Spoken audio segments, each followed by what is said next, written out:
지금까지 우리가 공부한 걸 잠깐 한번 되짚어 보겠습니다. 명제라는 것을 배웠습니다. 명제 항상 참이되는 문장이나 수식을 말한다 그랬고요. 우리가 조건이라는 것도 배웠습니다. 또 그리고 명제라는 것은요, 우리가 항상 참이 된다 그랬고, 조건은요, 참이 조건에 대해서, 조건에 따라서 참이 되기도 하고, 거짓이 되기도 한다. 그렇게 이야기했습니다. 그리고 명제 중에서 이런 명제가 있었어요. P이면 Q이다를 나타내는 명제가 있었습니다. 여기에 P하고 Q라는 거, 이 전체는 우리가 명제인데, P하고 Q는요, 조건입니다. 가정을 나타내는 조건이었고, 이거는 결론을 나타내는 조건이었습니다. 우리는 이렇게 구성되어 있는 명제에서의 요 P라는 거 하고요, 조건, 이 Q라는 조건의 관계를 가지고 우리는 결정을 한번 지어 볼 겁니다. 그래서 우리는 조건의 세계에서 서로 위계 질서를 한번 알아볼 것입니다. 누가 형이고 누가 동생이냐. 그래서 곧바로 이쪽에서 설명을 먼저 하고 위에 정리를 해볼게요.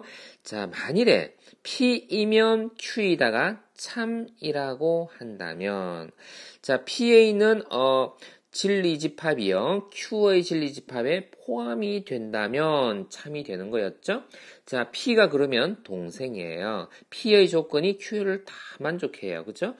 그럴 때 이 동생을 우리가 뭐라 그러냐면요, 충분 조건이다. 충분이라. 조건의 세계에서는 적은, 조건을요, 충분이라는, 어떤 관계를 결정짓는 이름을 줍니다.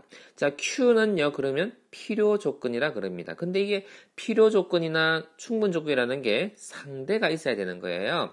그럼 P는 Q에 대해서 동생이에요. P는 Q에 대해서 충분 조건이다 라고 이야기하고, Q는 P에 대해서 필요 조건이다 이렇게 말을 합니다. 그래서 이것을 해석하자면 이렇게 된다는 이야기예요. P 조건은 Q 조건을 만족하기 위한 충분 조건이다. 이렇게 용어를 씁니다.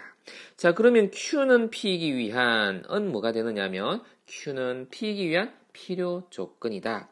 우리 사람 사이의 관계에서는 내가 나의 형에 대해서 형 이렇게 이야기하고요. 동생에 대해서 동생, 형 이런 관계가 있는데, 조건의 세계에서는 적은 이 조건이요, 적은 집합이요, 큰 집합에 대해서 동생 이렇게 말하지 않고 충분 조건이라는 말을 씁니다. 여기는 큰 집합이 작은 집합에 대해서 필요 조건이다 이렇게 말을 씁니다. 그래서 위에서 방법 두 가지라고 말을 했는데, 우리가 논리적으로 따져보는 방법이 있고요. 그러니까 P면 Q이다라는 것이 논리적으로 참인지 거짓인지 따져보는 방법이 있고요. 진리집합으로서 따지는 방법이 있었는데, 이렇게 요게 쉬울 때가 있고 요게 쉬울 때가 있어요. 상황에 따라서 좀 달라집니다. 여기 예를 하나 써놨는데요. 내가 진리집합을 적어놨습니다. 일단 이걸 한번 지워놔 볼까요? 지워놓고, 이 상태를 한번 볼게요. 조건이 지금 3개가 있는 거예요. P 조건, Q 조건, R 조건. 이렇게 3개가 있는 겁니다. 이 조건은, 진리집합으로 볼 때 원소가 딱 한 개 있어요. 지금 이렇게 좀 적어놨었는데, Q라는 조건은요, -1도, 1도 두 개를 가지는, R이라는 조건도 똑같네요. 그죠? -1하고 1이라는 관계가 있습니다.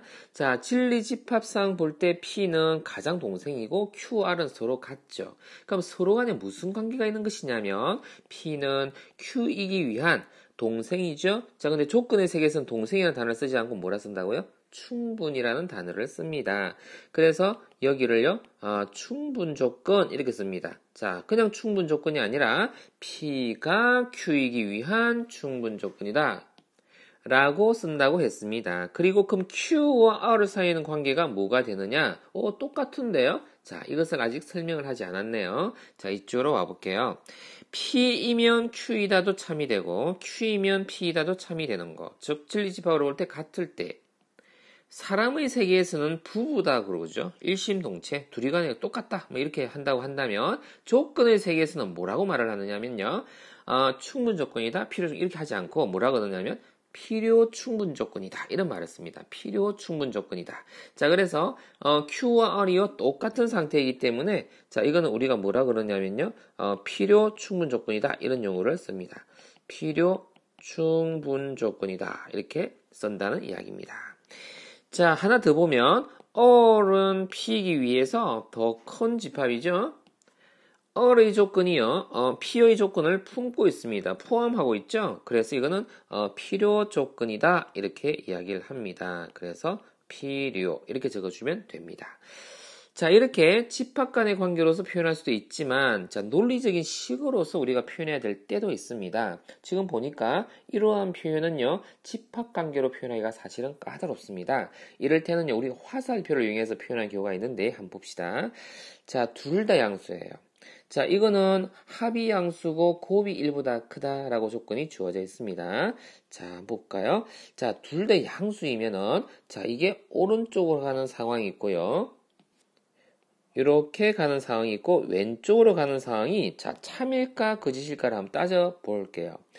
자, 오른쪽으로 가는 상황은 둘 다 양수라고 해서, 둘 다 양수면 이거는 만족하지만, 이것은 만족하지 못하죠. 둘 다 양수, 하나는 1이고, 하나는 2분의 1이라 그럽시다. 그러면 둘이 곱해보면은 1을 넘지 못하죠.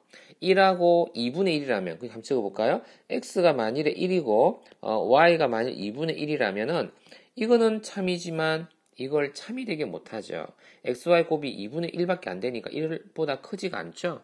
그래서 이거이면은 이거이다. 이런 표현을 할 수가 없죠. 그래서 이건 틀린 겁니다. 그죠? 안 되는 거죠. 거짓인 겁니다. 자, 그런데 이거이면은 요 앞에 것은 만족되느냐를 따져봐야 합니다. 자, 우선 생각해 봅시다. 곱이 양수잖아요. 1보다 큰 건 양수죠. 양수면은 두 가지 방법이 있습니다. 둘 다 양수거나 둘 다 음수거나. 그런데 합도 양수라고 합니다. 그러면 어떻게 되죠? 자, 이 뭔 뜻인지 알겠습니까? 한 번 더요. 요것이 그러니까 얘네가 양수예요, 나름요. 자, 양수면 x가요. 자, x하고 y가 있는데 자, x, y가 둘 다 양수이거나요. 둘 다 음수이거나 이 방법밖에 없죠. 자, 둘 양수면은 자, 그러면 우리가 이러한 것 중에 둘 다 양수나 둘 다 음수일 수밖에 없는데, 근데 합이 양수인 경우는 요거밖에 안 되죠. 그죠? 둘 다 그러면 양수밖에 안 되잖아요. 맞나요? 자, 그래서, 자, 요 Q의 조건을 만족하려면은요, 반드시 P와 Q는 양수이다라는 게 성립하는 거죠. 그러니까, 이렇게 가는 것이 참인 겁니다. 그죠? 자, 그렇기 때문에 Q이면 P이다라는 것이요, 참이다라는 표현을 해줄 수 있어요. 자, 요약하자면 이렇습니다. P이면 Q이다는 거짓이지만 Q이면 P이다라는 것은 참이다라는 이야기예요. 그렇게 된다면 어떻게 됩니까? 자, 이렇게 된다면 거꾸로 가는 것이 참인 것이기 때문에 얘가 더 적은 집합입니다. 그래서 Q가 더 적은 집합이 되기 때문에 Q를 우리는 충분 조건이라 그러고 P를 필요 조건이다. 이렇게 이야기합니다. 자, 이거를 우리가 진리 집합으로 표현을 할 수 없지만 구할 수 있다라고 한다면 그 포함 관계는 어떻게 되느냐면 P가 더 큰 집합이 된다라는 이야기예요. 그래서 두 가지를 볼 때 두 조건의 관계를 화살표로 표현하는 건 이 경우는 더 쉬운 경우고 집합 관계로 표현하기는 어렵지만 이 결과를 가지고서 포함 관계를 유추해서 갈 수는 있었습니다. 자, 그래서 결론적으로, 자, P라는 것이요, 더 큰 집합이다. 자, 더 큰 집합이죠. 그럼 P는 Q이기 위해서 필요 조건이다. 이렇게 말을 할 수 있다는 이야기입니다. 이해되겠습니까? 자, 그럼 거꾸로, Q는 P이기 위한 뭐가 되는 것이지요? 그렇죠. 충으로 시작하죠. 충분 조건이다. 이렇게 쓰면 된다라는 이야기입니다.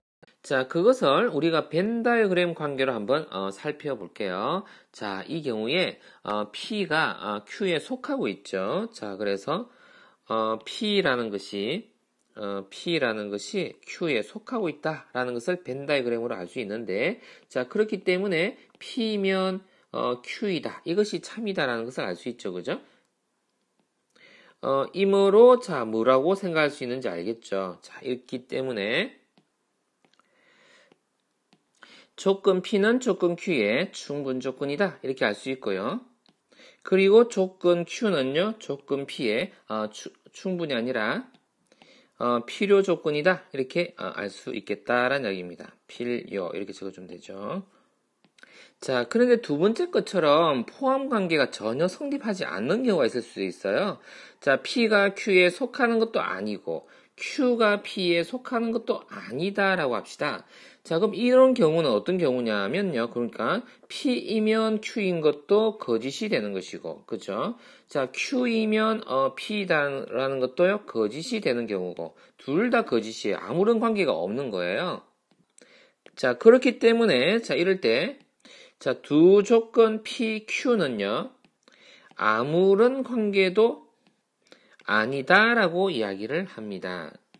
그래서 항상 우리가 뭐 충분이나 필요나 관계가 있는 것이 아니라 이러한 포함 관계가 있을 때만이 필요나 충분이나 우리가 가족 관계가 있을 때만이 형과 동생이 있듯이 말이에요. 자, 그런 식이란 이야기. 아무런 관계가 없는 경우도 있을 수 있구나. 자, 그래서 P면 Q이다가 참이다라고 할 때 동생이 형아에 대해서 동생을 충분 조건, 형아를 필요 조건 이런 말을 쓰고 같다이면은 필요 충분 조건이다라고 한다고 그러고요. 자, 분석하는 방법이 화살표로 하는 방법이 있고 그리고 집합관계로 표현하는 방법이 있고 라고 해서 두 가지를 요약해서 설명을 해 보았습니다.